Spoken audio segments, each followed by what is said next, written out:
Ang kapatid ko ay isang mahusay na babae. Ang paboritong babae ni Liu Ruyan ay bumalik sa bansa. Hindi nagtagal, ang aking kapatid na babae ay bumalik din. Tinawagan ng paboritong babae si Liu Ruyan. Yan, may sakit ako. Sobrang nasasaktan ako. Iniwan ako ni Liu Ruyan at umalis. Tumawag ang kapatid ko sa akin. Kapatid, masakit ang tiyan ko. Sobrang hirap. Dali-dali akong pumunta doon. Hindi ko inaasahan, si Liu Ruyan at ako ay parehong napunta sa isang ospital. Sa party, nadulas ang paboritong babae at yumakap kay Liu Ruyan. Nadulas ang kapatid ko at nahulog sa aking bisig. Galit na iniwan ni Liu Ruyan ang paboritong babae at nagmadaling sumugod sa aking kapatid na parang baliw. Isang tunay na green tea.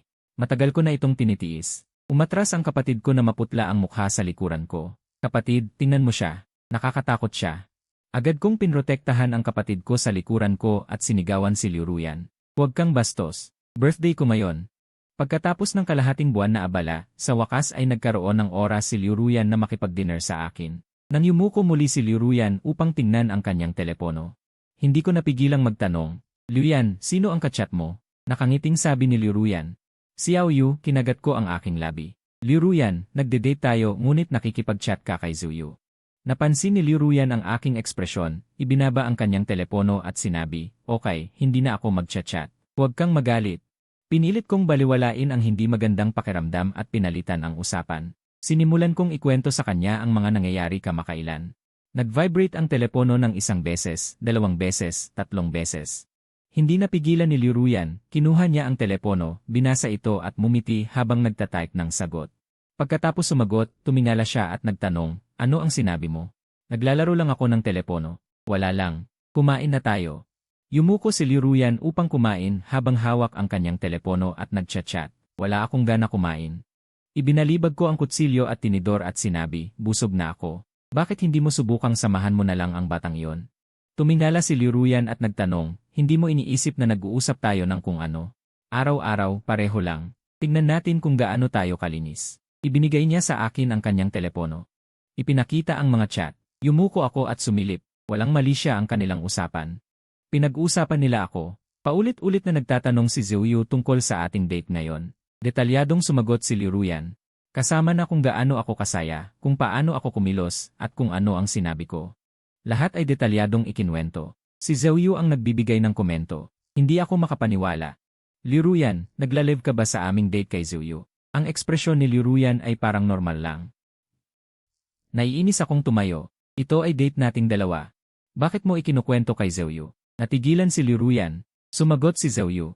Dahil tinulungan ni Xiao Yu na ihanda ang date ngayon. Napakabuti niya. Ngunit nagrereklamo ka dahil sa maliit na bagay. Shen Yuan, kailan ka kaya magiging mas mature? Sa isang iglap. Nalulunod ako sa lamig. Tahimik akong nakatingin kay Liu Ruyan. Ang ibig mong sabihin ay, ang date natin ngayon ay hindi mo inihanda, si Zhu Yu ang naghanda nito. Nauunawaan ni Liu Ruyan, masyado akong abala at handang tumulong si Xiao Yu. Ang relo na ibinigay ko sa iyo, siya ang pumili at siya rin ang nag-book ng restaurant. Hindi mo ba nagustuhan? Mabilis kong tiningnan ang kahon ng regalo sa tabi, napakaganda ng pagkakabalot, makinis at kumikinang. Pakiramdam ko ay nasampal ako ng malakas, nagniningas ang aking mga mata. Nang tanungin ko nang nanginginig ang aking tinig. Liu Ruyan, paano mo hinayaan ang iba na maghanda? Tanong ni Liu Ruyan. Ano ang pinagkaiba? Nakahina ako ng malalim. Paano siya nagsabi na walang pinagkaiba?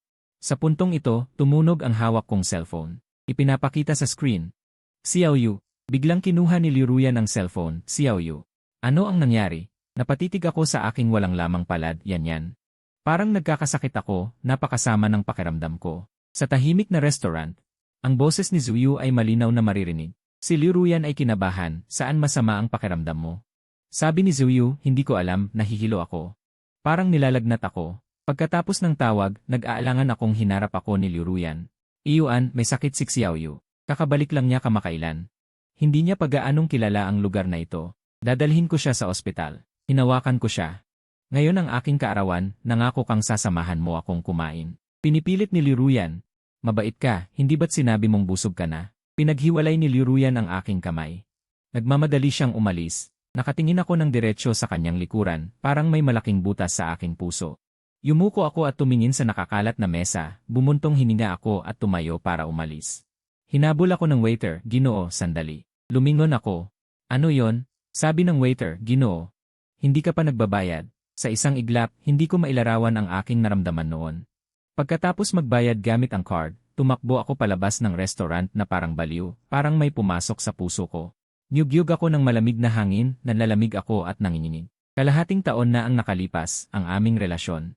Ang pagitan namin ni Liuruyan ay naging kakaiba. Siya ang taong matagal nang kinagigiliwan ni Liuruyan, ang kanyang puting buwan. Nang makasama ko si Liuruyan, isang tawag lang mula sa kanya ay sapat na para makuha siya. Kapag nagde-date kami, madalas siyang lumalabas. Nagsasabayan sila ni Liuruyan at nagtatawanan. Ako lang ang sumusunod sa kanila. Habang tumatagal, natural na hindi ako mapakali. Madalas akong nakikipagtalo sa kanya dahil kay Liuruyan. Palaging iniisip ni Liuruyan na nagwawala ako. Nangyari ulit ang ganito ngayong araw, bigla akong napagod. Biglang tumunog ang cellphone ko. Kinuha ko ito at nakita ang caller ID. Shen Yanyan. Si Shen Yanyan ang dati kong kapitbahay na babae, 2 taon na mas bata sa akin. Nagpunta siya sa ibang bansa noong high school noong 17 anyos siya. Matagal na kaming hindi nagkita. Noong isang araw, hindi ko alam saan nakuha ang numero ko. Bigla siyang tumawag at sinabing umuwi na siya. Pinapunta niya ako para sunduin siya. Naisip ko na biglaan at sobrang busy ako. Kaya tinanggihan ko siya. Tumawag ulit siya ngayong gabi. Nagdalawang isip ako sandali bago ko sinagot. Hello, kuya. Maganda ang kanyang malambing na boses. Yan, anong nangyari? Masakit ang tiyan ko, ang hirap. Bilisan mo na pumunta sa ospital. Pero kagagaling ko lang sa ibang bansa kahapon. Hindi ko alam ang lungsod na ito. Hindi ko alam kung nasaan ang ospital. Kuya, wala akong kakilala. Ikaw lang ang kilala ko. Pamilyar ang sinabi niya. Nag-isip ako saglit bago ko naalala na sinabi din ito ni Zhouyu. Sinabi niya na pag-uwi niya, wala siyang ibang kakilala kundi si Liuruyan. Kapag may nangyari, si Liuruyan lang ang pwede niyang hingan ng tulong. Sana hindi ako nagkamali. Sinabi din ni Liuruyan na wala namang ibang kaibigan si Zhouyu, kaya siya lang ang tinatawagan at tinutulungan niya. Tahimik ako saglit at sinabi, Yan, kung talagang mahirapan ka, pwede kang mag-taxi papunta sa ospital. Umiiyak na sumagot si Shen Yan, Kuya, masakit talaga kaya hindi ako makalakad. Pwede mo ba akong ihatid sa ospital?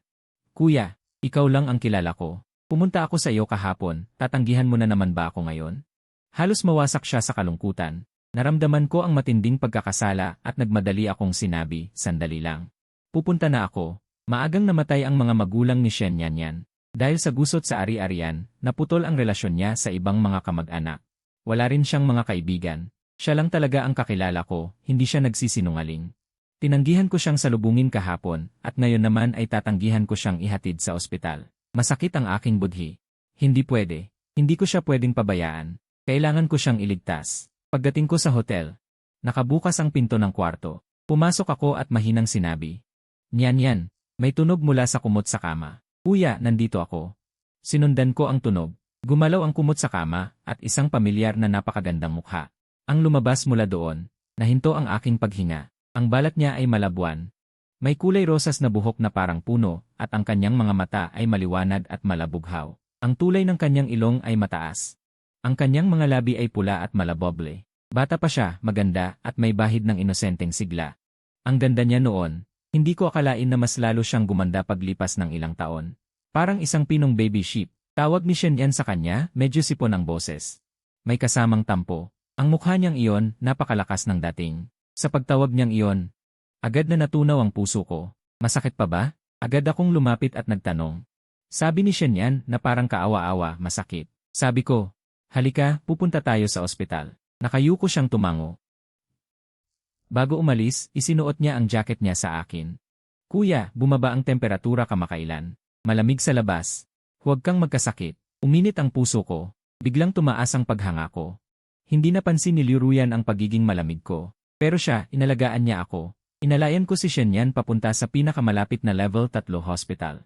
Parang sobrang sakit ng nararamdaman ni Shen Yan. Nakasandal siya sa akin. Kahit mukha siyang baby sheep. Ang katawan niya naman ay sexy. Nang dumampi ang kanyang balakang sa akin, parang bigla akong nagkaroon ng goosebumps. Masyadong mahigpit ang pagkakadikit. Ang init ng katawan ng babae ay tumagos sa malambot na tela at napunta sa balikat ko. Ang palad ko, sa pagdaan sa nerve endings, ay nasunog hanggang sa puso ko. Parang baluktot na rubber band ako. Nasusunog sa init niya, bahagyang nanginginig. Nanuyo ang bibig ko. Mukhang naramdaman ni Shen Yan ang pagiging hindi komportable ko. Sabi niya, Kuya, okay lang.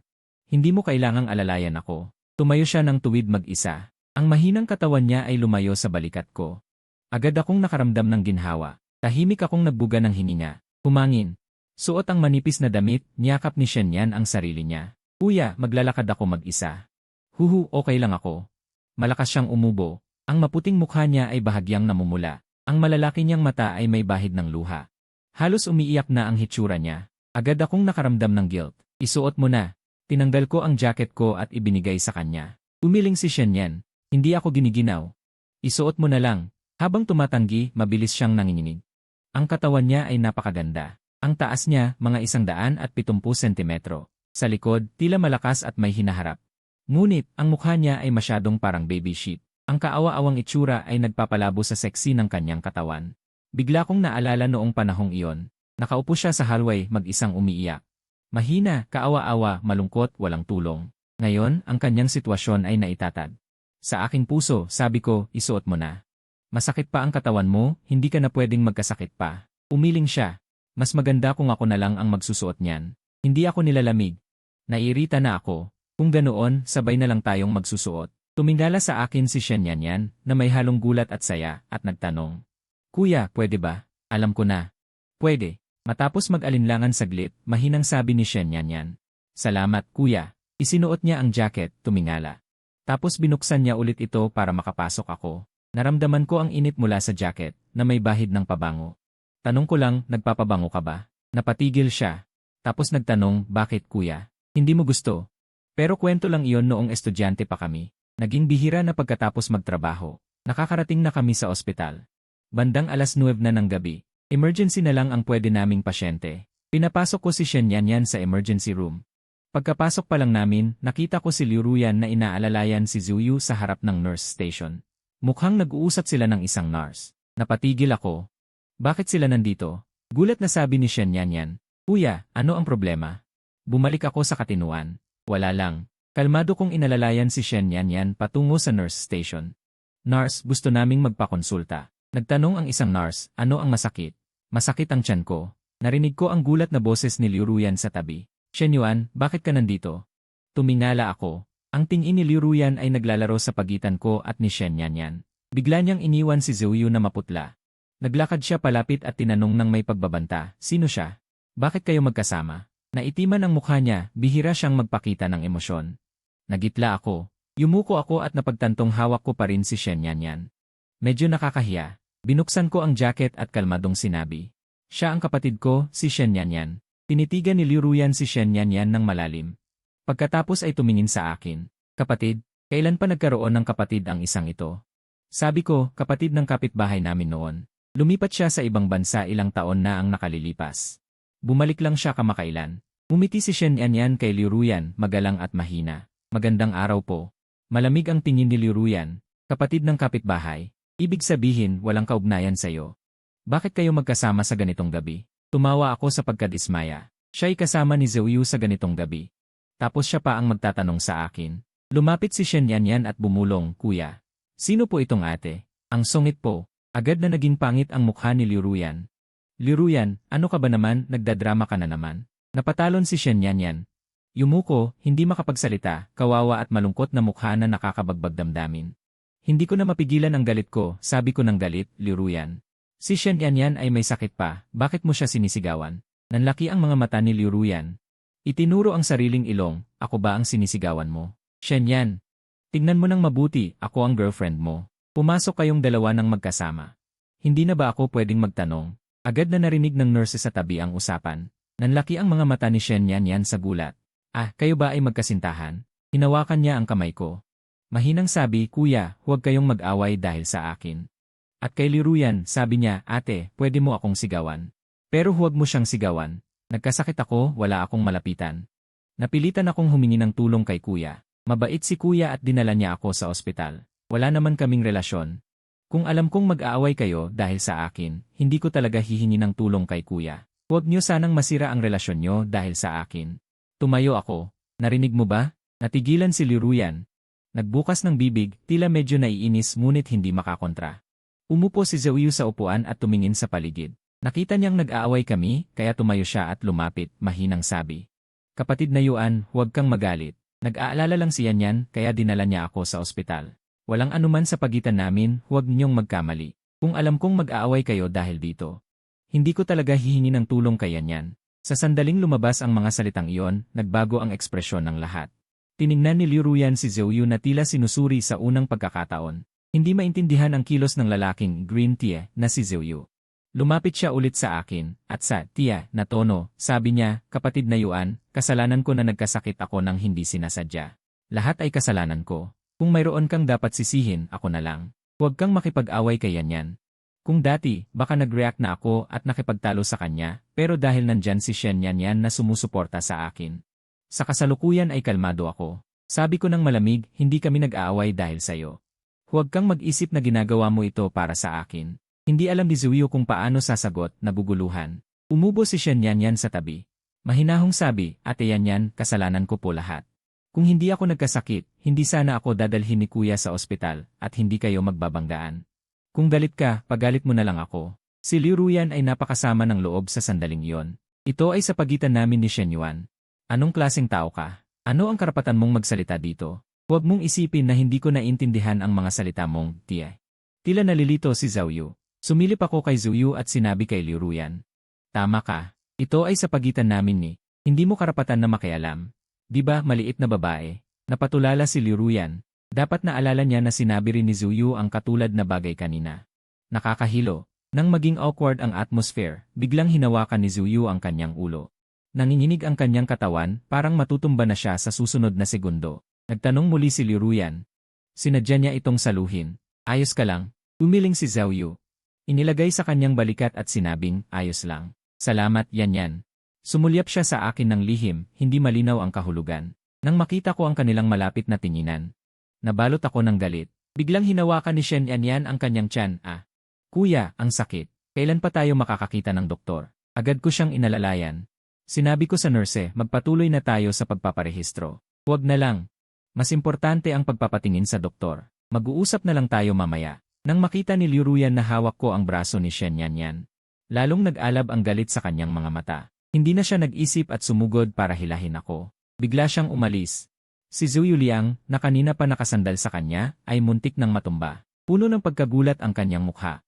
Mabagsik na hinila ako ni Liu Ruyan sa gilid at galit na sinigawan si Shen Yan, bastos kang pasyente na nagpapanggap na nahihirapan. Sobrang lamig, maputla ang mukha ni Shen Yan, malaki ang kanyang mga mata sa takot. Ate Yan, hindi ko alam kung bakit mo ako kinainisan ng ganito. May nagawa ba akong mali? Pagkatapos ay tumingin siya sa akin at malungkot na sumigaw, Kuya. Malakas kong inalis ang kamay ni Liu Ruyan at lumapit kay Shen Yan para alalayan siya, habang galit na sinisigawan si Liu Ruyan. Ano ang ginawa ni Yan para tratuhin mo siya ng ganyan? Baliw ka ba? Nagalit si Liu Ruyan. Malinaw na nagpapanggap siya, kaya lalo akong nagalit. Ikaw ang nagpapanggap, sabi ni Shen Yan na nakasimangot at yumuko. Huwag na kayong mag-away dahil sa akin. Bahagyang namumula ang kanyang mga mata. Halatang masakit talaga. Ngunit matatag pa rin niyang tiniis ang kanyang sarili. Hindi ko na kinaya kaya sinigawan ko si Liu Ruyan. Hindi ka ba pwedeng tumigil sa kaaway? Hindi na makalakad si Yan sa sakit, tapos sasabihin mong nagpapanggap lang siya. Liu Ruyan, talagang wala kang puso. Labis na nasaktan si Liu Ruyan. Hindi siya makapaniwalang tiningnan ako. Walang puso. Mamaya, ang sitwasyong ito ay tila pamilyar. Pagkatapos mag-isip, bigla kong naalala na minsan, noong hating gabi, nagkasakit si Zhou Yu at tinawag niya si Liu Ruyan. Hinawakan ko siya. Sinabi kong malaki ang tsansa na nagpapanggap lang si Zhou Yu. Galit na tinawag akong mapagmataas ni Liu Ruyan noon at tinawag akong walang puso. Walang puso. Hindi ko inaasahan na balang araw, ako pa ang maninigaw sa kanya. Ayoko nang patulan si Liu Ruyan. Nakapagparehistro na ako sa nurse station at inalalayan ko si Shen Yan papunta sa mga upuan sa waiting area. Nagmadali akong kumuha ng reseta para magparehistro. Maya-maya, dumating din si Liu Ruyan para magparehistro, nasa likuran ko siya. Narinig ko ang boses ni Liu Ruyan na may halong pagdududa mula sa likuran. Anong relasyon ni Shen Yan sa'yo? Hindi ako lumingon. Sinabi ko na kapatid lang, hindi naniwala si Liu Ruyan. Kayo ba talaga ay kapatid lang? Napaka-komportable nyo. Huminga ako ng malalim. Lumingon ako at sinabi, Liu Ruyan, kanina lang halos magkayakap kayo ni Zhou Yu. Hindi ba kayo komportable? Nanghihina siya, paliwanag ni Liu Ruyan. Halos matumba siya, kaya inalalayan ko siya. Sabi ko, nanghihina si Nian, hindi siya makalakad, kaya inalalayan ko siya papasok sa ospital. Binuka ni Liu Ruyan ang kanyang bibig. Hindi makapagsalita. Nang ako na ang magrerehistro, nagmadali akong nagrehistro at umalis. Tumakbo ako pabalik sa emergency room. Inalo ko si Shenyan, kaunti na lang ang tao, mabilis na matatapos ang sayo. Konting tiis pa. Umiti ng mahina si Shenyan, salamat, kuya. At hinawakan ulit ang kamay ko. Maupo ka muna at magpahinga, huwag kang mapagod. Naiinitan ang puso ko. Medyo tumagilid siya at sumandal sa balikat ko. Bumalik si Liruyan pagkatapos niyang magrehistro. Nakita niya akong nakaupo sa tabi ni Shenyan at biglang nagalit, tumakbo papalapit at sumigaw. Shenyuan, hindi mo ba alam na dapat umiwas ka? Ako ang girlfriend mo. Kumurap si Shenyan sa tabi. Pero, ate Yanyan, napakayakap niyo ng lalaking yon, hindi ba kayo umiiwas? Napakagatlabi si Liruyan, nagmamadaling magpaliwanag. May sakit si Xiaoyu, tinutulungan ko lang siya. Sabi ni Shenyan, nagsasakit din ako. Tinutulungan din ako ni kuya. Saka, nauna kayo sa amin pero huli kayong nagrehistro. Ibig sabihin, hindi naman malala ang sakit ng lalaking iyon. Sinabi mo kanina na nagpapanggap ako, sa tingin ko siya ang nagpapanggap. Galit si Liruyan at tinulak si Shenyan. Nagsasalita pa ako kay Shenyuan. Ano ang pakialam mo? Bigla akong tumayo at sinampal si Liruyan. Aray, sinampal niya ang kanyang pisngi. Nagtaka siya at tumingin sa akin, puno ng hindi makapaniwala at pangungulila. Yuan, sinampal mo ako. Sabi ko ng malamig, hindi ka makatuwiran, mapanlait at masakit ka. Paulit-ulit mong inaalala si Shenyan na walang kasalanan. Hindi ba dapat kitang sampalin? Nakatitig si Liruyan sa akin. Nanginginig ang kanyang labi. Napaisip ako, ang sitwasyon na ito ay parang pamilyar. Noong unang beses na nahulog si pangalan ng lalaki, inakala ni Liruyan na tinulak ko siya. Tiningnan niya ako ng may pagsisi at sinabing hindi ako makatuwiran, mapanlait at masakit. Hinila ni Shenyan ang manggas ko. Mahinahong sabi niya, kuya, huwag kang magalit. Hindi sinasadya ni ate Yanyan. Pagkatapos, sinabi niya ng taos puso kay Liruyan, ate Yanyan, maniwala ka sa akin at kay kuya. Ang relasyon namin ay hindi tulad ng iniisip mo. Huwag ka sanang magkamali. Lalo pang nagalit si Liruyan. Dumating si Zhouyu para mamagitan. Kuya yan, napakahirap para kay Yanyan, bakit mo siya sasaktan? Sinabi ni Shenyan, tito, hindi tama ang pananalita mo. Kanina ay sinisigawan ako ni Yanyan. Sumigaw lang si kuya para protektahan ako, bakit mo sinasabing nag-aaway kami? Nag-aalala ka ba para kay Yanyan? Pwede mo bang ibuhos ang galit mo sa akin, huwag kay kuya? Nakikita ng lahat. Nagulat si Zhouyu. Tito, tumango si Shenyan. Mas matanda ka sa akin, kaya tito na lang ang tawag ko sa'yo. Wow! Mas marami akong sasabihin kaysa sa'yo, kapatid. Nakita ko ang itsura ni Zhouyu na parang nabubulunan, hindi ko napigilan ang sarili ko. Tumingin ulit si Shenyan sa akin at sinabi, kuya, tama ang sinasabi ni tito. Napakasakit para kay Yanyan na dumating para alagaan siya. Kuya, huwag kang makipag-away kay Yanyan dahil sa akin. Pagkatapos niyang sabihin yon, naalala ko ang pag-iwan sa akin ni Liruyan para alagaan si Zhouyu. Agad akong hindi nagsisisi sa pagiging siya. Malamig kong sinabi, Liruyan, dahil napakahirap para sa iyo na alagaan si Zhouyu, dalhin mo siya sa tabi at magpahinga ng mabuti. Huwag ka na ring maghanap ng problema. Nagmamadaling nagpaliwanag si Liruyan, Yuan. Hindi ako nahihirapan, hindi ito tungkol sa kahirapan. Gusto kong makipag-usap sa iyo ng maayos. Bahagya akong lumingon. Wala namang pag-uusapan. Narinig ko ang tawag sa loudspeaker. Tinulungan ko si Shenyan papunta sa klinika. Hinabol kami ni Liruyan. Ayuan, nakapasok na kami ni Shenyan sa klinika. Diagnose ng doktor na mild ang pamamaga ng utak ni Shenyan. Lumabas kami sa klinika at sinabi ko, tinawag mo si Zhouyu na tito, halos mamatay na siya sa galit. Nakakatawa. Kumindat sa akin si Shenyan. Kasi kailangan kong tumayo sa tabi ni kuya. Binubugbog ka nila. Tiyak na tutulungan kita. Uminit ang puso ko. Sa totoo lang, napansin ko na medyo nahihirapan si Shenyan. At katulad ni Zhouyu, pero hindi ko talaga siya kinainisan. Palagi niya akong tinutulungan. Kung wala siya ngayon, malamang na mapuno ng galit ang isip ko nang makita kong magkayakap sina Liruyan at Zhouyu. Tumakbo ako at nakipagtalo sa kanila, nauwi sa kabuluhan. May mga ganitong pangyayari na ng ilang beses. Lahat ay parang isang talunang sundalo. Ngayong tinutulungan ako ni Shenyan, hindi ako nagkaproblema. Ang ganito ka-sweet na green tea ay napakahirap tanggihan. Lumalabas na mula sa pananaw ni Liruyan. Ganito ang pakiramdam kapag kasama mo si Zhouyu. Nauunawaan ko kung bakit palagi niyang pinoprotektahan si Zhouyu. Gusto ko rin protektahan si Shenyan. Tungkol sa green tea, unawain ang e-green tea, mahalin ang e-green tea. Pagkatapos gumaling ni Shenyan, nagtaksi ako para ihatid siya pabalik sa hotel. Gustong manatili ni Shenyan para makipag-usap sa akin. Pakiramdam ko hindi maganda. Pagkatapos ng lahat, hindi pa ako hiwalay, kaya hindi ako dapat matulog sa ibang babae. Hindi ko pinansin ang kanyang pagmamakaawa, matatag akong umalis. Lumabas ako sa hotel.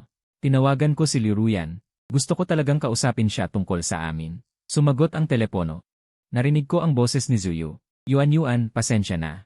Sandali lang, nagbabanyo pa siya niyan. Tatawag siya sa iyo mamaya. May paghingi ng paumanhin sa kanyang boses at malinaw na pagiging kontento. Hindi kailanman nagmumura si Zuyu.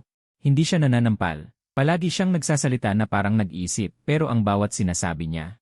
Lubos na nakakaapekto sa aking emosyon. Nabigla ako na si Liuruyan ay nagbabanyo sa bahay ni Zuyu. Nakakagulat, hindi ako gaanong nagulat. Marahil dahil handa na ako. Nang tunay na magkasama sa kama sina Liuruyan at Zuyu, kalmado ang aking emosyon. Ibiniti ni Zuyu ang telepono pagkatapos niyang magsalita. Hindi ka naalis, Ginoo. Bumalik ako sa katinuan. Nalaman kong nakaparada sa tabi ko ang aking taxi. Sumakay ako sa kotse, iniisip na kung natulog na sina Zuyu at Liuruyan. Dapat na ba kaming maghiwalay? Hindi marami ang aking karanasan sa pakikipag-date. Si Liuruyan ang pinakamatagal kong naging relasyon. Ang pinakamaraming investment sa isang relasyon. Siya ay nagtaksil, natural na galit at malungkot ako. Hindi ko alam kung ano ang mararamdaman ng iba, ngunit pagkatapos kong magsimulang makipag-date, ang aking emosyon ay madalas na nagbabago. Ang mga alaala noon ay unti-unting dumating. Ang aking emosyon ay muling lumala at ako ay naging masigasig muli. Galit, lungkot, gusto kong kaagad na humarap kay Liuruyan at hamunin siya. Nang kinuha ko ang aking telepono para tawagan siya, biglang may lumabas na pangalan. Shen Yanyan. Sinagot ko ito ng may magulong puso. Ano yon? Shen Yanyan, darating. Nasa bahay ka na ba, kapatid? Hindi pa. May problema ba kayo ni Ate Yanyan? Wala, kapatid. Kung hindi ka masaya, sabihin mo agad. Huwag mong ibaon sa sarili mo. Ano man ang mangyari, susuportahan kita. Salamat, paalam. Nagmamadali akong tawagan si Liuruyan. Nang malapit ko nang ibitin, biglang nagsalita ang nasa kabilang linya, kapatid. Maligayang kaarawan. Natigilan ako. Ay. Mahinang sabi ni Shen Yanyan, mali ba ang pagkakaalala ko? Pasensya na. Bumalik ako sa pagkamangha at nagmamadaling sabi, hindi. Hindi ka nagkamali. Salamat sa pag-alala mo pagkatapos ng maraming taon. Hindi ko inaasahan. 8 taon na ang lumipas mula nang umalis si Shen Yanyan, at naalala pa rin niya ang aking kaarawan. Parang nalunod ang aking puso sa malamig na tubig. Pagkatapos ibabad sa hot spring, agad akong nabuhay. Ngumiti si Shen Yanyan. Sabi niya, kapatid, buksan mo ang package. Binuksan ko ang aking bag at kumuha ng isang magandang kahon. Nagulat ako kung kailan ito inilagay ni Shen Yanyan. Maingat kong binuksan ang kahon. Sa loob ay mayroong isang relo na may tatak na jintantan, na isang napaka-versatile na piraso. Ang bawat detalye ay perpekto, nakakaakit ng puso. Hawak ko ang relo. Lubos akong namangha. Ang bato ay malaki at mabigat. Sa tingin ko, hindi ito totoong bato. Kung totoo ito, gaano kamahal yon? Dapat ay gawa ito sa tao o iba pang materyales. Kahit nagawa ito sa tao, sa sandaling ito, lubos ko pa rin itong nagustuhan. Napaiyak ako sa tuwa, salamat, Nyanyan. Ito ang pinakamagandang birthday gift na natanggap ko ngayong taon. Shen Yanyan, basta nagustuhan mo, okay na. Nag-abala pa talaga akong pumunta sa birthday mo. Pasensya na kung pinag-alala kita. Ang kanyang tinig ay malungkot. Tila nag-aakusa sa sarili. Sinabi ko, hindi.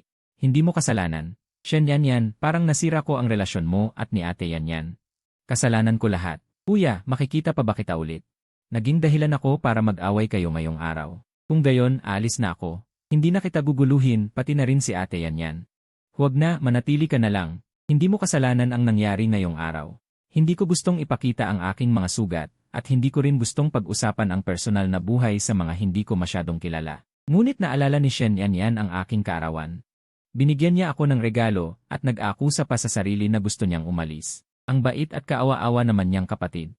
Paano ko siya hahayaang magpatuloy sa pag-aakusa sa sarili? Agad kong ikinuwento ang lahat ng nangyari ngayong gabi. Pagkatapos marinig ni Shen Yanyan, sinabi niya, Kuya, kasalanan lahat yan ni Liuruyan. Hindi mo kasalanan. Ang isang lalaking kasing ganda mo, hindi niya na-appreciate. Kahit sinong babae, gustong makasama ka at hindi humihiwalay. Naramdaman kong uminit ang aking puso. Talaga? Tanong ni Shen Yanyan. Siyempre, sagot ko. Hindi ko namalayan na napag-usapan namin ng napakatagal hanggang sa umuwi ako, saka ko lang naalala na nakalimutan kong tawagan si Liuruyan. Nawala na ang emosyon. Wala na akong lakas ng loob na mag-isip pa. Bahala na.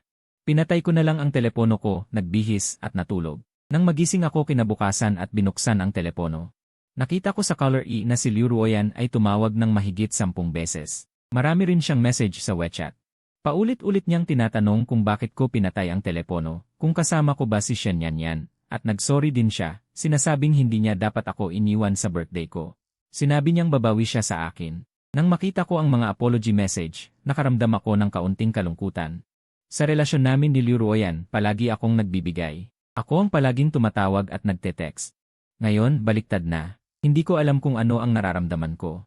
Ang kontrol, na matagal ko nang inaasam, ay tila napunta na sa akin, ngunit hindi ako kasing saya tulad ng inaasahan ko. Para bang, hindi ko kailangan. Nag-reply ako sa WeChat. Maghihiwalay na tayo. Pagkatapos kong mag-reply, nag-ayos ako para pumasok sa trabaho. Habang nasa elevator sa opisina, nagkita kami ni Liuruyan. Sumiksik siya sa tabi ko at bumulong, "Iyuan. Humihingi ako ng tawad para kagabi. Huwag na nating ituloy ang paghihiwalay." Nag-vibrate ang cellphone ko. Tumingin ako pababa at nakita ko ang isang malakas na emoji mula kay Shen Yanyan. "Magandang umaga." Hindi ko napigilan ang sarili kong tumawa. Tumingala ako at tinanong si Liuruyan, "Ano ang sinabi mo?" Sinabi ng doktor. Saglit na natahimik si Liuruyan. "Wala, bababa na ako." Si Liuruyan at ako ay nasa isang gusali. Hindi kami parehong kumpanya. Kailangan niyang bumaba muna. Sabi ko.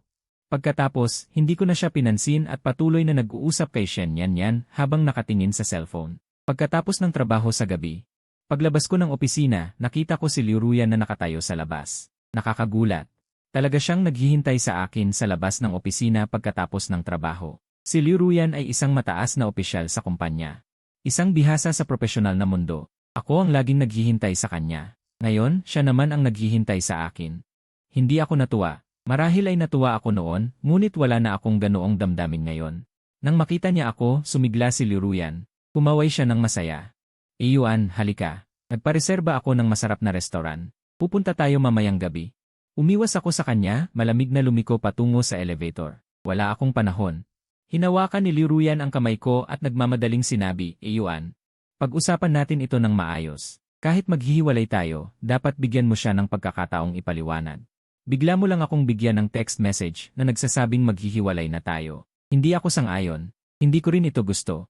Hindi mo ba bibigyan ng kahit isang pagkakataon? Daanan at pasyalan ng mga tao, lahat sila ay nakatingin sa amin ng may pagtataka.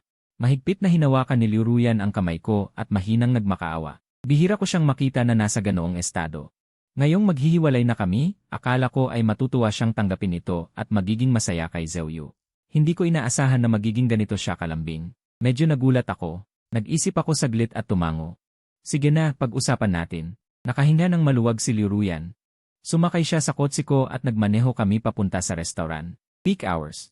Mabagal ang daloy ng trapiko. Habang nagmamaneho ako, nagsalita siya sa akin.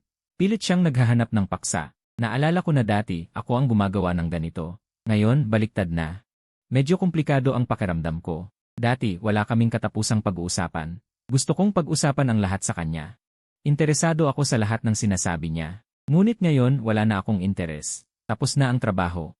"Gusto mo bang kumain tayo minsan?" "Pasensya ka na, may lakad ako ngayong gabi." "Kasama sino?" "Si Liuruyan." "Ah, nagkasundo na kayo ni Sister Yanyan?" "Hindi naman." Biglang huminto ang sasakyan. Tumingala ako. "Nandito na tayo." Medyo malungkot ang ekspresyon ni Liuruyan. "Sino kausap mo?" Sabi ko. "Si Shen Miao Miao." Gumalaw ang labi ni Liuruyan, pilit na sabi. "Tungkol saan kayo nag-uusap?" Wala akong pakialam. Nagpatuloy ako sa pagtatype. Wala lang. Hindi na nagsalita si Liuruyan.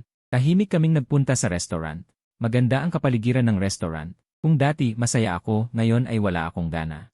Naupo kami. Nagsimulang mag-sorry si Liuruyan. Sabi niya hindi dapat niya ako iniwan kahapon. "Sana hindi ka makipaghiwalay sa akin." Sabi ko, "Natulog ka na kay Zhouyu. Bakit hindi pa tayo maghihiwalay?" Nabigla si Liuruyan. "Hindi. Ako, tumawag ako sa iyo kagabi." Si Zhouyu ang sumagot. Sabi niya, nagbibihis ka sa bahay niya. Naintindihan agad ni Liuruyan.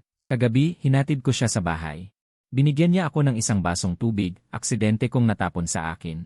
Kaya ako nagbihis sa bahay niya. Pagkatapos kong maligo, umuwi na ako. Ako, nagsimulang magpaliwanag si Liuruyan.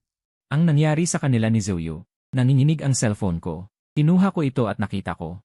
Si Shen Yanyan. "Kuya, gutom na ako." "Ako, kumain ka na kung gutom ka, Shen Yanyan." "Ayoko kumain ng kahit ano." "Kuya, kumain ka na." "Kumakain ako." "Shen Yanyan, ano kinain mo?" Sumilip ako sa mga ulam sa mesa. Kinuhanan ko ito ng litrato. "Ito lang." "Shen Yanyan. Anong mga ulam ito?" "Mukhang masarap." Sinabi ko sa kanya ang mga pangalan ng mga ulam na naalala ko. Habang nag-uusap kami, biglang inagaw ang cellphone ko. Tumingala ako.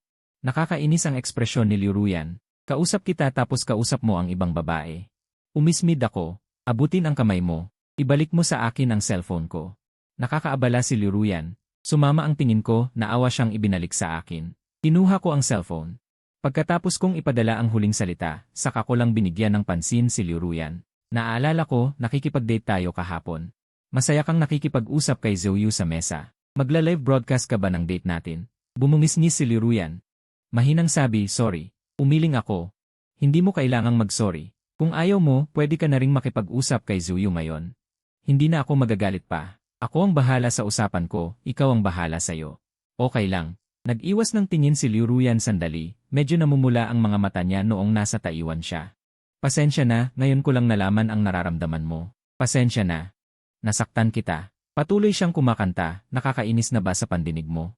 Dati, hinintay ko siyang humingi ng tawad. Sobrang tagal kong umasa hanggang sa tuluyang nalanta tulad ng bulaklak. Nawala na. Ngayon, kahit gaano pa siya kasinser, hindi na ito makakakilos sa puso ko. Nag-vibrate ang cellphone. Nagpadala ulit ng mensahe si Shen Yanyan. Kapatid, gusto ko rin makita siya. Sige na. Halika rito, libre ko. Shen Yanyan. Pwede ba? Baka istorbohin kita kay Ate Yanyan. Ako? Hindi. Nagpadala ako ng address kay Shen Yanyan. Sinabi ni Shen Yanyan na darating siya sa loob ng 15 minuto. Tapos na kaming mag-usap. Tuminala ako, nakakahiya. Ano ang sinabi mo kanina? Pwede mo bang ulitin? Marami kang sinabi, Liu Ruyan. Nakatingin siya sa akin nang may pagkaapektado, punong-puno ng sakit ang mga mata niya, pagkatapos ay paulit-ulit siyang humihingi ng tawad. Paulit-ulit na masyado, medyo naiinis na ako. Kainin mo mag-isa, dahan-dahan. Pagkatapos kong sabihin yon, nagmamadali akong umalis. Nakatayo si Liu Ruyan sa likuran, ayuan, hindi ako pumapayag na maghiwalay tayo. Malalim akong bumuntong hininga. May nagsasabi na hindi nila maintindihan ang sarili nila noon. Hindi ko maintindihan ang sarili ko kahapon. Paano ako naging ganito kasakit para kay Liu Ruyan? Lubos na pag-aalala. Dati, takot na takot akong mawala si Liu Ruyan. Nangangamba rin akong agawin siya ni Zhou. Dahil dito, paulit-ulit akong nag-aalala, hindi makatulog sa gabi. Hindi ko akalain na ako pa ang unang nakipagkalas. At pagkatapos makipagkalas, wala na akong panghihinayang na nararamdaman. Paglabas ko ng restaurant, naghintay ako sa baba. Di nagtagal, lumabas sa malaking gate ang isang babaeng may mapusyaw na damit, nakakabighani ang tindig. Nang pumasok si Shen Yanyan sa lobby, parang isang sinag ng liwanag ang pumasok. Lahat ay napatingin sa kanya, hindi mapigilan. Sobrang ganda niya. Hindi ako agad bumati. Pinanood ko siya. Hindi ngumiti si Shen Yanyan.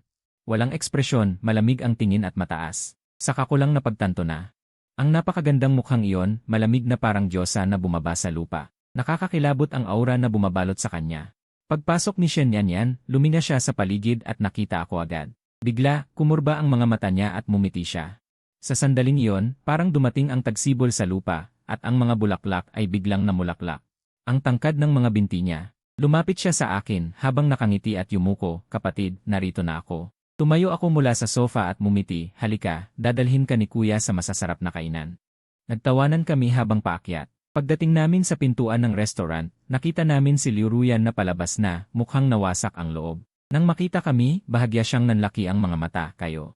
Magalang na nagtanong si Shen Yanyan, Ate Yanyan, narinig ko po na kumakain kayo ni kuya dito. Pwede po akong sumali. Nagulat si Liu Ruyan. Sinabi ni Shen Yanyan nang may kahulugang pa, hindi ko po sinasadya na istorbohin kayo. Nagkataon lang na malapit lang ako.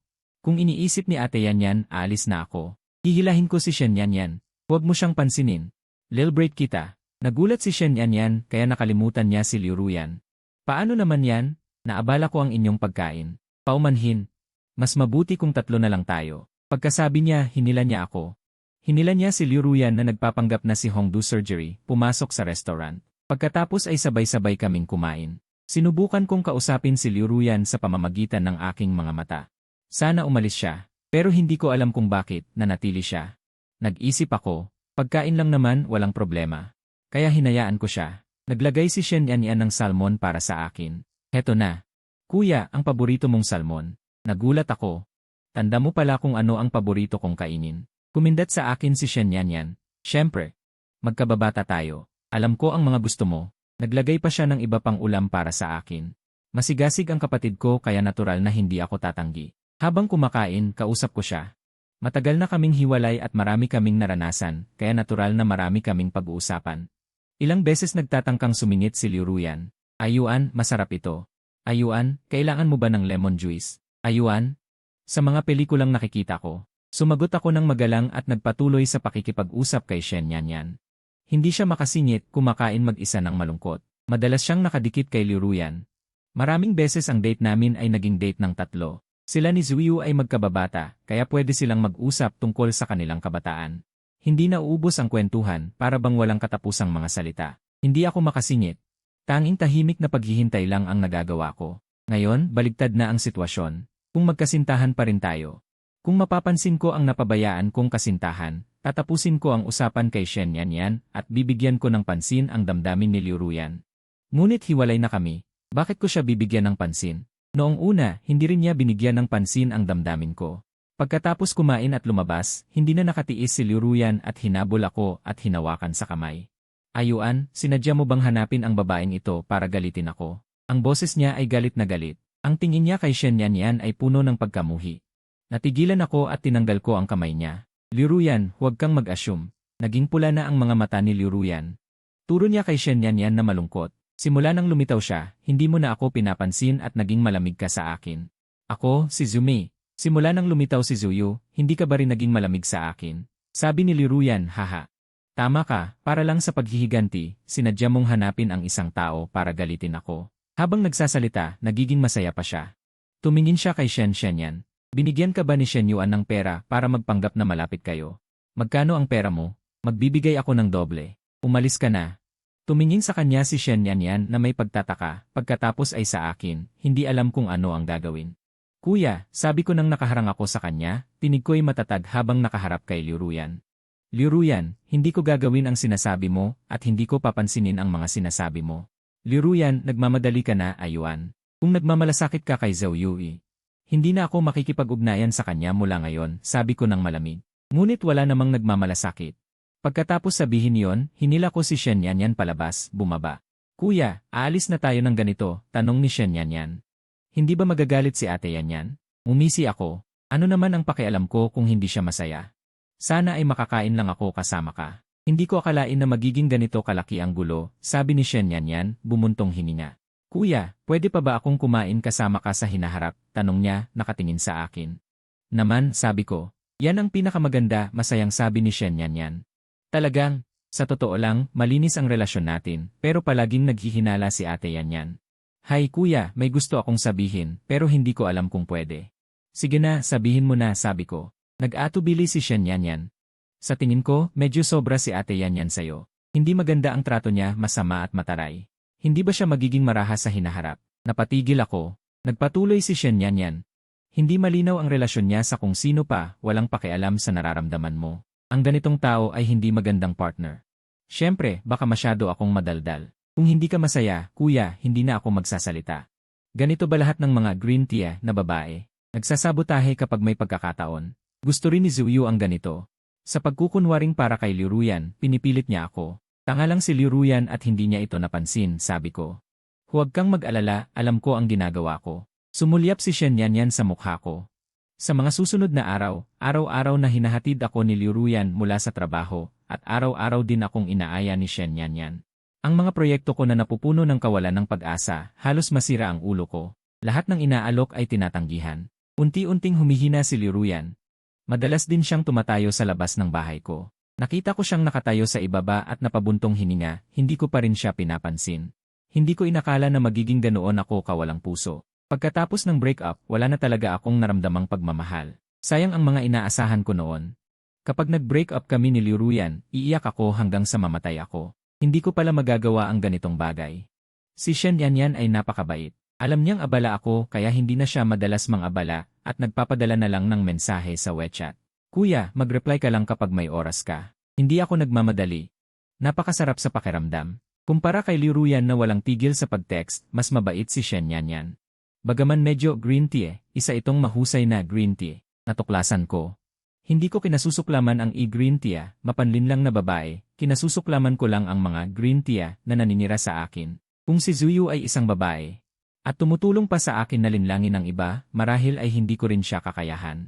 Sa pag-isip nito, maraming mga bagay na nakapagpapabagabag sa akin noon ang nalutas. Makalipas ang 2 araw, biglang lumitaw si Liu Ruyan habang nasa trabaho. Sa harap ng maraming tao, lumapit siya sa aking mesa at inabot ang isang magandang kahon ng regalo na nagsasabi, "Ayuan. Ito ang regalo na pinili ko para sa iyong kaarawan. Pinag-isipan ko ito ng ilang araw. Sana magustuhan mo." Binuksan niya ito sa harap ng lahat. Sa loob ng kahon ay isang magandang relo. Nakaukit pa sa dayalang. Pangalan ni Zuyu. Nagkaroon ng mga bulalas ng pagkamangha ang mga tao sa paligid. "Wow, ang ganda!" Ang aking mga kasamahan ay tumingin sa akin nang may pagtatanong. Hindi ko gusto ang pag-uusap ng mga personal na bagay, kaya maraming tao ang hindi alam na naghiwalay na kami ni Liuruyan. Si Liuruyan ay tumingin sa akin ng umaasa. "Ayuan, nagustuhan mo ba?" Sa isang iglap ako ay medyo nagulat, naaalala ang araw ng aking kaarawan.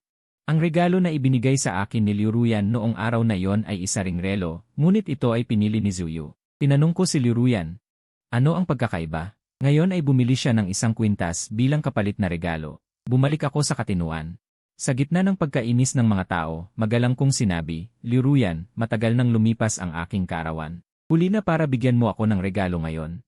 Natigilan si Liuruyan at nagmamadaling sinabi, "Naalala ko, noong araw ng iyong kaarawan, binigyan mo ako ng relo. Nagmamadali kang sumama kay Zuyu. Uwi na rin ako. Naiwan ang regalo sa restaurant na yon. Hindi ko alam kung nandoon pa rin ito." Nahanap ko ang numero ng telepono ng Starry Lagiray Restaurant at tinawagan ito. Mabilis na sumagot ang restaurant. Narinig ko ang boses ng waiter noong araw na yon. "Hello, kailangan niyo ba ng serbisyo sa pag-aasikaso?" Sabi ko, "Hindi. Hindi ko alam kung nakakita kayo ng kahon ng regalo noon, naglalaman ito ng relo." "Waiter, ikaw ba?" "Ako. Nagpareserba ako ng hapunan noong gabi ng ika-19. Nag-book ako ng isang maliit na pribadong silid noon. Umalis ako nang hindi nagbabayad ng deposito. Sa huli, pinigilan mo akong magbayad. Naalala mo pa ba?" Nayanig si Liuruyan at nagbago ang kanyang kulay ng mukha. Sabi ng waiter, "Naalala ko na." Sabi ko, "Pakisabi kung may nakakita kayo ng relo." Sabi ng waiter, napahinga ako ng maluwag. "Salamat. Kukuha ako ng oras para puntahan." Pagkatapos ng tawag, sinabi ko kay Liuruyan, "Pupunta ako sa Starry Lagiray Restaurant ngayong gabi para kunin ang relo at ibalik ito sa iyo." "Hindi na kailangan." Si Liuruyan ay umiling-iling ng todo na may pagkabigla at kalungkutan na nagsabi, "Pasensya na. Masyado akong nagmadali noon. Hindi ko sinasadya na iwan kang nag-iisa. Pasensya na talaga."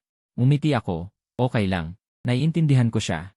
Mataas ang lagnat ng iyong maliit na yu at malapit na siyang mamatay. Nagmamadali kang iligtas siya. Ang pag-alis ko rin ay natural na lamang. Nais ko talagang pumunta sa Starry Lagiray Restaurant.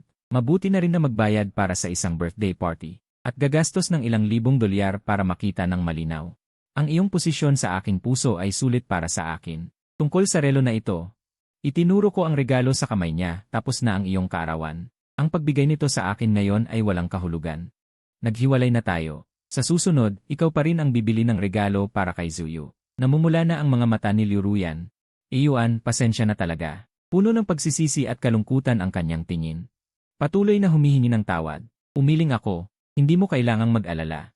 Sa kaarawan ko, natanggap ko ang pinakamagandang regalo. Mula sa damit ko, kinuha ko ang Patek Philippe na yon. Tingnan mo, may relo na ako. Hindi ko na kailangan ng regalo mo." Nang makita niya ang kwintas, nanginginig ang labi ni Liuruyan.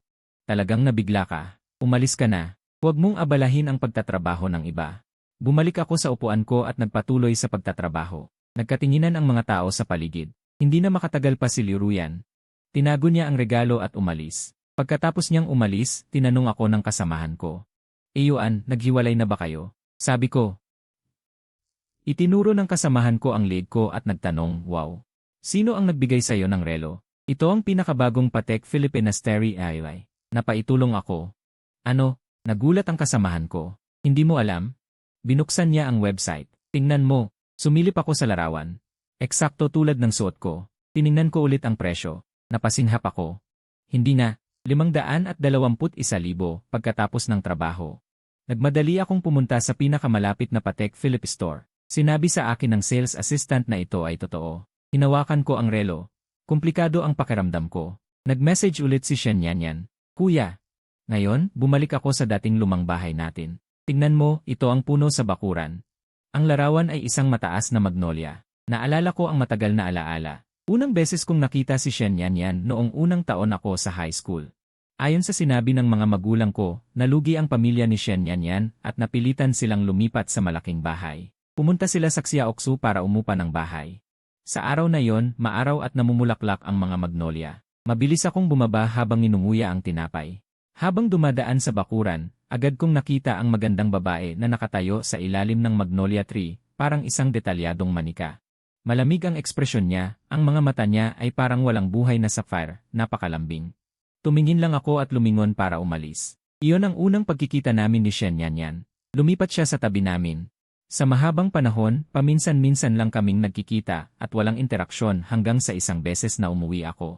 Hindi ko sinasadyang makakita ng maraming tao na nakapalibot sa pintuan ng katabing bahay. Tumingala ako at nakita si Shen Yanyan na nagtatago sa hagdan sa itaas, kinakabahan na nakatingin sa ibaba. Naawa ako sa kanya, kaya palihim ko siyang dinala sa bahay ko. Pagkatapos ng araw na yon, nakakalabas na ang mga magulang ni Shen Yanyan. Kapag may problema, ipapadala nila si Shen Yanyan sa bahay namin. Masiyahin si Shen Yanyan, hindi siya mahilig magsalita, mukhang medyo malungkot. Masyado rin akong abala sa pag-aaral, tamad akong kausapin siya, kaya binigyan ko siya ng pwesto. Hayaan niyang siya ang pumirma para sa sarili niyang mga bagay. 3 taon ang lumipas sa ganoon, pagkatapos ay narinig ko na naayos na ang mga utang ng pamilya Shen.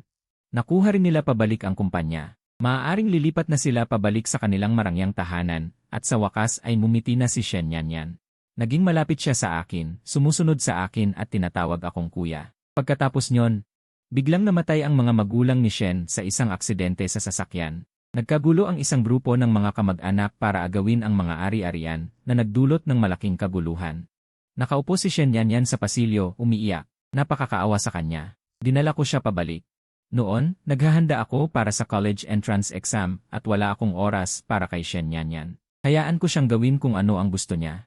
Pagkatapos ng college entrance exam, kinuha siya ng kanyang mahigpit na lolo. Nang ako ay nasa universidad, sinabi niya sa akin na aalis siya ng bansa. Nagsuot si mama ng kwintas. Nag-text ako kay Shen Yanyan. Bakit mo sa akin binigyan ng napakamahal na kwintas? Sumagot si Shen Yanyan, hindi mahal. 520,000 at hindi pa mahal. Shen Yanyan, hindi mahal. Naisip ko lang na bagay ito kay kuya. Ayaw mo kuya. Tahimik ako. Matagal ko nang alam na mayaman si Shen Yanyan. Pero hindi ko akalain na ang kwintas na 520,000 ay sinabi niyang hindi mahal. Tinawagan ko si Shen Yanyan para kumain tayo.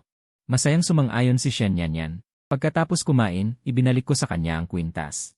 Masyadong mahal, hindi ko matatanggap. Tumingin si Shen Yanyan sa akin. Ayaw mo kuya. Naging kinakabahan ako sa pagkakatingin niya. Ipinaliwanag ko. Talagang hindi ko matatanggap. Pagkakaroon ng ganito kamahal na regalo, wala akong mukhang matanggap. Sa aking patuloy na pagpupumilit, sa wakas ay kinuha ni Shen Yanyan ang kwintas. Nakahina ako ng maluwag. Bigla siyang tumayo, inihagis ang kwintas sa labas ng bintana, at pagkatapos ay lumingon sa akin na nakangiti at nagsabi. Kung ayaw mo, itapon mo. Bibili ako ng bago para kay kuya. Tumayo ako mula sa aking upuan. Nagmamadali akong bumaba. Pinili ni Shen Yanyan ang restaurant na ito, nasa kalahati ng bundok. Napakatahimik, walang tao sa ibaba. Mabilis kong nahanap sa bakanteng lot. Nahanap ko ang kwintas. Ang hiyas ay basag na. 520,000. Iyon ay 520,000. Hindi ako makahinga sa sakit, halos masira ang dibdib ko. Naglakad si Shen Yanyan papalapit na nakahalukip-kip ang mga kamay. Ano ang ginagawa mo, kuya? Nagumpog ako ng paa. Bakit mo itinapon? Nabagsak na. Ngumiti siya at sinabi. Ayaw ni kuya. Ayaw ko rin itong ibigay sa iba. Kaya itapon na lang. Sira na, kaya ayos na. Sa tono ng kaswal na pagsasalita. Ang maliwanag na mga mata ay nagpatindig ng balahibo ko. Lumunok ako. Sa totoo lang, nagustuhan ko ito. Akala ko lang masyadong mahal talagang. Bigla na lang akong niyakap ni Shen Yanyan habang nakadikit sa akin. Isang malumanay na boses ang narinig ko sa tabi ng tainga ko, kasalanan ko talaga na nasira ko ang paborito mong mansanas. Paumanhin, ang katawan ko ay nanigas at ang isip ko ay blanko. Bakit niya ako niyayakap, sabi ni Shen Yanyan. Kuya, naniniwala akong naiintindihan ko. Yumuko ako at tumingin. Hindi ko alam kung kailan, nabuksan ang bulsa ng kanyang trench coat, at nakadikit siya sa akin.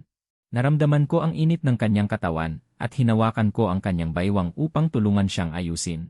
Habang dumadaan ang malamig na hangin, nakakaramdam ako ng kaunting init. Tandaan mo yan, sabi ko at binitawan ko siya.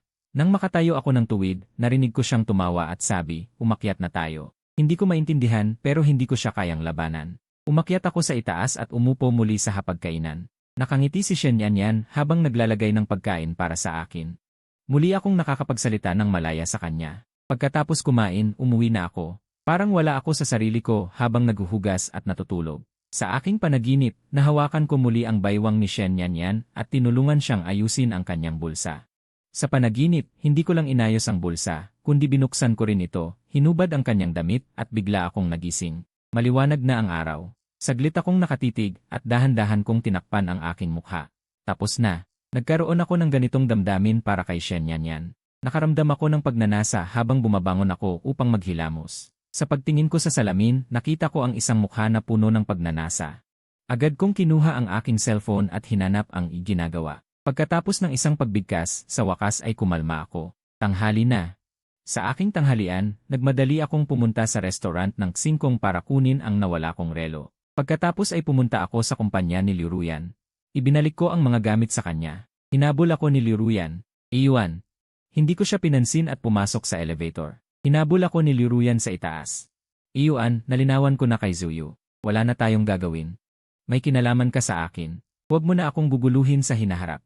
Talagang naiinis ako na dala mo ang personal na mga bagay sa trabaho, at naiinis ako na may pumupunta sa opisina para sa mga personal na bagay. Patuloy na hinabol ni Liu Ruyan ang aking desk. Nagalit ako, bakit ka napakatanga? Si Yanyan ay hindi kailanman gumagambala sa aking trabaho. Ikaw naman ay nagpupumilit. Hindi ka ba pwedeng matuto kay Yanyan? Napatingin si Liu Ruyan. Nagbuka siya ng bibig at ang kanyang mga mata ay namula sa pagkadismaya. Naalala ko agad.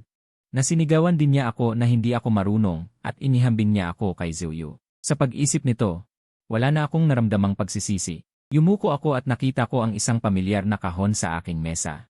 Nang buksan ko ito, isa itong kahon ng Bai Da Feida. Nagulat ako. Sino ang naglagay nito dito? Tumingin ang katabi kong kasamahan at sinabi, Yuan. May isang magandang babae na nagsabi na naiwan mo ang iyong pabango sa kanya kagabi, at espesyal niya itong dinadala. Pagkatapos ay kumindat siya sa akin at sinabi na may kasamang kaswal na paghanga, napakaganda ng babaeng iyon. Mas maganda pa sa isang artista. Napabuntong hininga ka kagabi, di ba? Namula ako. Nahihiya ako. Huwag kang magsalita ng kung ano-ano. Si Shen Yanyan siguro. Bumili pa siya ng isa pang Patek Philippe para sayo. Biglang sumabog si Liu Ruyan. Hinawakan niya ako ng mahigpit at nagtanong. Ito ba ay si Shen Yanyan? Natulog ba kayo kagabi? Nagtalik kayo? Nahilo ako sa pag-alog ni Liu Ruyan. Nang sasagot na sana ako, biglang itinulak palayo si Liu Ruyan. Okay ka lang? Tanong ni Shen Yanyan habang niyayakap ako. Okay lang ako. Niyakap ko ang katawan ni Liu Ruyan. Ano ang nangyari sa Patek Philippe na ito? Ngumiti si Shen Yanyan. Hindi mo ba nagustuhan? Nasira ko ang iyong kwintas, kaya kailangan kong magbayad. Hindi ko alam ang sasabihin. Ang halaga nito ay 520,000, hindi 520. Hindi, ngayon ay 1,440,000 na. Kumikita lang ako ng 20,000 sa isang buwan ng pagtatrabaho ng husto.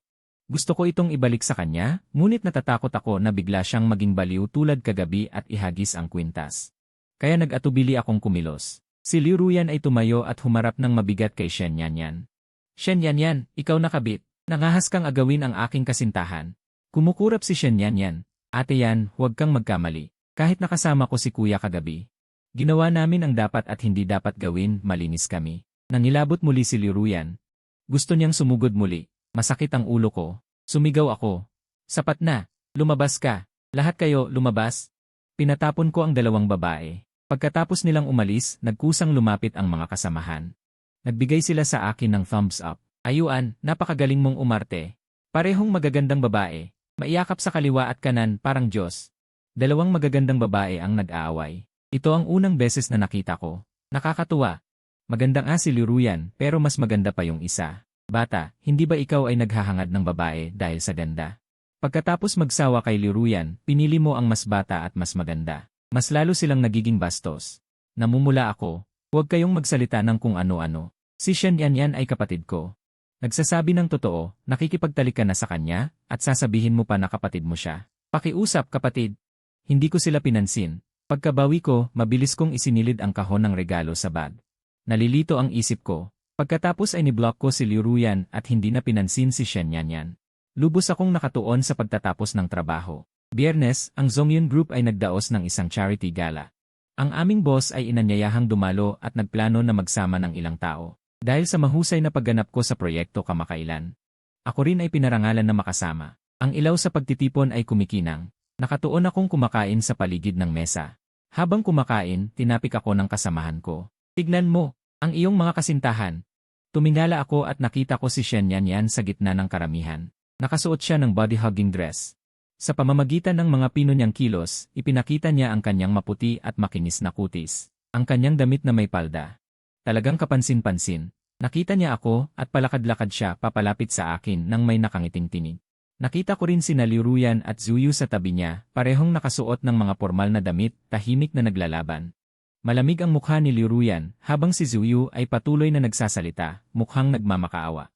Mukhang nainis si Liu Ruyan, tinanggal ang kamay niya, tumingin sa paligid, at pagkatapos ay nakita niya ako. Nagningning ang mga mata ni Liu Ruyan, at naglakad siya papalayo sa akin. Pakiramdam ko may mangyayari. Lumulok ako ng maliit na cake at dali-daling umalis sa likuran, hindi alam kung bakit. Hoy Iyuan, saan ka pupunta? Walang lumingon, tumakbo ako patungo sa tabi. Gaya ng inaasahan, nakita ko sina Shen Yanyan at Liu Ruyan na humahabol sa akin. Iyuan, kapatid, huminga ako ng malalim at huminto. Lumingon ako, umiti, magandang gabi. Sa mga ganitong okasyon, hindi sila magkakagulo. Ngumiti ako at sinabing, ang swerte, nandito rin kayo. Lumapit si Shen Yanyan sa akin, kapatid, sasama ka sa akin. Galit na sabi ni Liu Ruyan. Sasama siya sa akin. Nagkatinginan sila, at nang makita ang tensyon, biglang lumaki ang ulo ko. Sa sandaling iyon, hinabol sila ni Zuyu na may hawak na palda. Nagmamadali siyang tumakbo patungo kay Liu Ruyan, Yanyan, hintayin mo ako. Tiningnan niya ako, may pagkadismaya sa kanyang mga mata. Nadulas ang kanyang paa. Biglang bumagsak siya kay Liu Ruyan. Agad siyang sinuportahan ni Liu Ruyan, at hinawakan ni Zuyu ang kanyang braso. Malumanay niyang sinabi, masyadong madulas ang sahig. Salamat, Yanyan. Habang nagsasalita, umisi siya sa akin. Sumimangot ako. Nakakainis ang pagiging i-green tea niya. Tiningnan ako ni Shen Yanyan, hinila ang kamay ko at sinabi, kapatid, umalis na tayo. Lumingon ako para umalis. Biglang nadulas si Shen Yanyan at bumagsak sa aking mga bisig, niyakap ang aking baywang. Habang inaayos ko ang aking balanse, si Liu Ruyan ay nawalan ng kontrol at tumakbo papalapit, iniwan si Zuyu. Bitawan mo siya, nandyan pa rin si Zuyu sa tabi niya. Sa pagtulak na ito, siya ay bumagsak sa sahig. Nang marinig ko ang tunog, nahirapan akong huminga para sa kanya. Bumitaw si Shen Yanyan sa akin, paumanhin, nadulas lang ako. Pilit kong pinapakalma ang sarili ko. Okay lang. Galit na sumugod si Liu Ruyan kay Shen Yanyan. Shen Yanyan, hindi kita patatawarin. Bitawan mo si Shen Yan. Nagtago si Shen Yanyan sa likuran ko, kapatid, tingnan mo siya. Ang tapang. Hindi ko alam kung ano ang nagpasigla kay Liu Ruyan. Biglang namula ang kanyang mga mata. Sumugod siya para suntukin si Shen Yanyan, isang tuso at mapanlinlang na babae. Matagal na kitang hinuhusgahan. Mamatay ka. Hindi pa nakakaramdam si Shen Yanyan ng sakit. Natusok siya sa dibdib. Biglang nagalit ako at tinulak si Liu Ruyan palayo. Hindi makapaniwalang lumingon si Liu Ruyan, halos maiyak. Ayuan. Tinutulungan mo siya imbes na ako. Hindi mo ako mahal. Sumigaw ako sa galit. Tangna mo. Nagpakita ng kakaibang ekspresyon si Shen Yanyan, pero pinigilan niya agad. Sabi niya, masakit ang dibdib ko. Agad akong nag-alala. Sinuri ko agad ang sugat niya. Okay ka lang. Umunggol si Shen Yanyan. Yuh! Sinuporte ko siya. Lumingon ako kay Liu Ruyan. Liu Ruyan, huwag ka namang maging walang hiya. Matagal na kaming hiwalay. Huwag mo na akong guluhin. Kung guguluhin mo pa ako, at kung saktan mo pa si Yanyan, hindi kita patatawarin. Natigilan si Liu Ruyan. Halos madurog siya. Biglang nagtanong si Shen Yanyan sa tabi ko, matagal na kayong hiwalay. Tumango ako. Matagal na kaming naghiwalay. Okay ka lang. Magpatingin tayo sa doktor. Biglang tumayo si Shen Yanyan. Iyay, bakit mo pa tinitiis? Sumugod siya na parang bata. Hinawakan niya ang buhok at braso ni Liu Ruyan. Namangha ako. Noong araw na yon, nag-away kami. Maya-maya, nalaman ko na si Shen Yanyan pala ang bunso sa pamilya ng chairman ng Yunzong Group. Noong panahong iyon, nag-away ang mga magulang ni Shen Yanyan at ang lolo niya. Umalis sila at nagtayo ng sariling negosyo pero nalugi sila. Napilitan silang bumalik at humingi ng tulong sa matanda. Pero pagkatapos maayos ang utang, nagkaroon sila ng aksidente sa sasakyan at sabay silang namatay. Ang mga kamag-anak na nagpunta para manggulo ay mga kamag-anak ng ina ni Shen Yanyan at ang mga kamag-anak ng ama niya. Galit din sila sa kanya. Kalaunan, ipinadala siya ng lolo niya sa ibang bansa. Malaki at komplikado ang pamilya ng lolo niya. At abala siya. Hindi niya masyadong inasikaso si Shen Yanyan. Binibigyan niya lang ito ng pera buwan-buwan at hinahayaan na lang ito.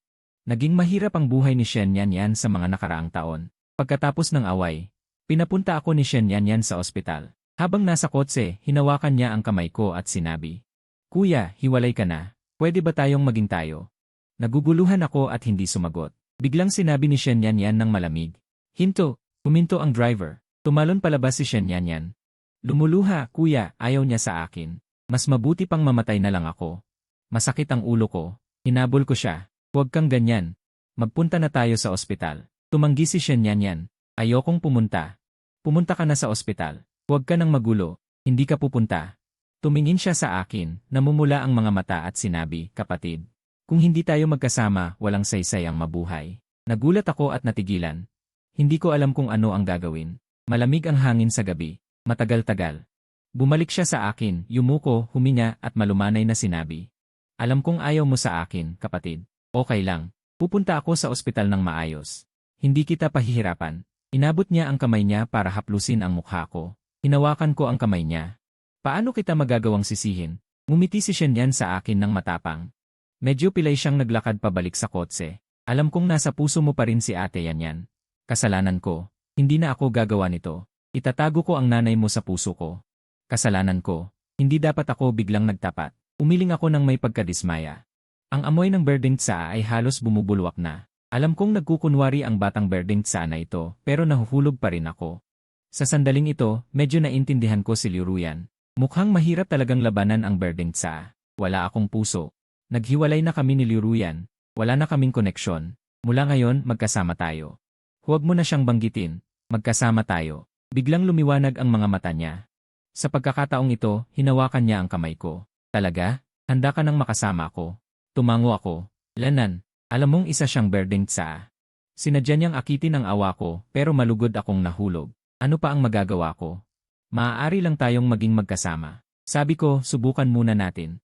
Kung hindi tayo magkasundo, maghihiwalay tayo. Biglang niyakap ako ni Shen Yan, at naramdaman ko ang init ng katawan niya. Kapatid, hindi tayo maghihiwalay. Umiti ako. Tinapik ko ang likod niya. Okay, hindi tayo maghihiwalay. Sinabi mo sa akin ang tungkol kay Liu Ruyan. Mahirap talaga ang pag-ibig. Anyway, single ako ngayon. Gusto ko rin si Shen Yan. Kung gayon, bakit hindi tayo maging magkasama? Maaari tayong magligtas. Kung hindi, maghihiwalay tayo. Si Zuyu ay nagwala sa opisina ni Liu Ruyan at naghiwalay sila. Sa huli, nagpunta siya sa ibang lungsod. Si Liu Ruyan ay nakipag-away dahil sa kanyang mga gawa. Si Zuyu ay nagwala muli sa opisina na nagdulot ng kabuluhan. Nabalitaan ko pa na may kinalaman ito sa paglabag sa lihim, kaya siya ay kusang nagbitiw. Pagkatapos noon, hindi ko na siya nakita. Noong araw na umalis siya, pumunta siya sa opisina para makita ako. Hindi ko siya pinansin. Kasabay nito, naghatid ako ng isang mensahe para sa kanya. Paumanhin, Iwan. Nais ko ang iyong kaligayahan sa hinaharap. Pagkatapos kong marinig ito, nanahimik ako. Ang 2 taong pag-ibig namin ni Liu Ruyan ay sa wakas ay natapos ng walang kapararakan.